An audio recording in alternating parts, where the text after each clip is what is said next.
Nana Binta had lived through many seasons. She had seen colonial rulers, independence celebrations, droughts, and funerals. When she noticed the distant look in Samba's eyes, she knew what was coming. One evening, she called him to sit under the old mango tree, her silver hair tied in a scarf, prayer beads slipping through her fingers. "My son," she began, her voice soft but firm, "don't let the world outside steal the peace in your heart." She spoke of boys who had left like whispers in the night, never to return. Of families still waiting, praying, mourning. She described the ocean as a beast that devoured the innocent and the desert as a furnace that left bones for vultures. But Samba, though respectful, had already packed his dreams. "I want to help you, Nana. Help Mama. I'll come back with money, build you a big house," he promised. Nana only sighed and looked toward the horizon. "Don't trade your soul for gold, my son," she whispered. Yet, deep down, she knew that her words, though wise, might be too late for a boy already in flight.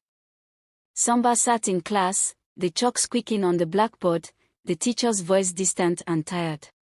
His mind drifted to Europe, to the returnees, to the radio voices. What was the point of conjugating verbs and memorizing notes when others were earning real money overseas? His school was falling apart, leaky roofs, broken desks, and no textbooks. Even the teachers often left unpaid for months. On that fateful day, Samba stood up as the final bell rang, but instead of heading home with the others, he lingered. He walked out of the compound and never returned. The decision was both easy and painful. He loved learning, but poverty had made his dreams feel urgent. That last bell didn't just end a school day, it ended an era of childhood, of patience, of waiting. Outside the gates, the village carried on as always, but for Samba, the journey had already begun in his heart. Each step away from school was a step toward the unknown, a road paved with hope, fear, and the scent of change. Samba Jatta sat under the big baobab tree that stood proudly at the edge of the village, its thick roots twisted like stories from the past. Beside him sat Musa,